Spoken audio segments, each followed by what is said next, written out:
পাটোয়ারি জামাত এবং এনসিপির পরামর্শে আজকে এই ধরনের বেয়াদবি করছে। তিনি এখন খেপা কুত্তা হয়ে গেছেন। শোনেন, আমরা বেয়াদবকে শিক্ষা দিতে জানি। গালিগালাজ যদি করা হয় তার স্বাধীনতা, তাহলে ওই বেয়াদবকে উত্তম মাধ্যম দেওয়া হবে আমাদের স্বাধীনতা।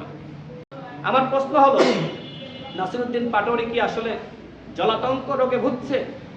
আমার মনে হয় তিনি জলাতঙ্ক রোগে ভুগছেন এবং তাকে ভ্যাকসিন দেওয়া দরকার। তাকে ভ্যাকসিন না দিলে তিনি সুস্থ হবেন না। হয় কুকুর তাকে কামড়িয়েছে অথবা তিনি কুকুরকে কামড়িয়েছেন, দুইটার একটা। তিনি এখন খেপা কুত্তা হয়ে গেছেন, মানুষরূপী জানোয়ারে পরিণত হয়েছেন। কোনো মানুষ এরকম আচরণ করতে পারে না। আমাদের মাননীয় প্রধানমন্ত্রী, তিনি বাংলাদেশের জন্য কি না করছেন। তিনি ঝুঁকি নিয়েছেন, তার জীবনের ঝুঁকি, যেখানে তিনি নিরাপত্তাহীনতায় ভুগছিলেন, তারপরেও তিনি জেমে চড়ে মানুষের সাথে যাচ্ছেন। তার যে পরিকল্পনা, এই যে সামাজিক নিরাপত্তামূলক কর্মসূচি, ফ্যামিলি কার্ড, কৃষি কার্ড, কৃষকদের ঋণ মওকুফ করা, কৃষকদের পাশে দাঁড়ানো, এই মানুষটিকে বিতর্কিত করার জন্য এই রাজনৈতিক ফাপড়বাজ নাসিরউদ্দিন পাটোয়ারি নানান ধরনের বক্তব্য দিচ্ছে। ১/১১-এর সময় মাননীয় প্রধানমন্ত্রীর কোমর ভেঙে দেওয়া হয়েছিল এবং এই কোমর ভাঙা নিয়ে নাসিরউদ্দিন পাটোয়ারি ইয়ার্কি মশকরা করেছে। নাসিরউদ্দিন পাটোয়ারি বলেছে যে বউকে দিয়েছে হাসপাতালে, মেয়েকে দিয়েছে ফুটবলে, আর নিজে বৃষ্টি বিলাস করছে। ১/১১-এর সময় ডিজিএফআই তার কোমর ভেঙেছিল, আগামীতে জনগণ ভাঙবে। দেখেন কতটা বেয়াদব। বেয়াদব না হলে এই কথাবার্তা বলতে পারে?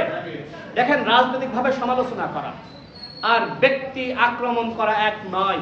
নাসিরউদ্দিন পাটোয়ারি কোনো সমালোচনা করছে না, কোনো রাজনীতি করছে না, সে বেয়াদবি করছে এবং ব্যক্তি আক্রমণ করছে।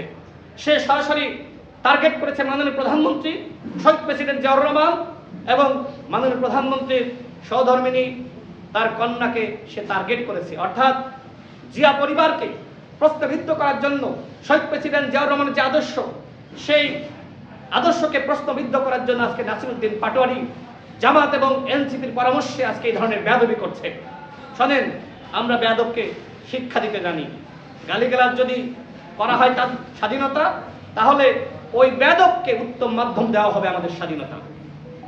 এছাড়া তো উপায় নাই।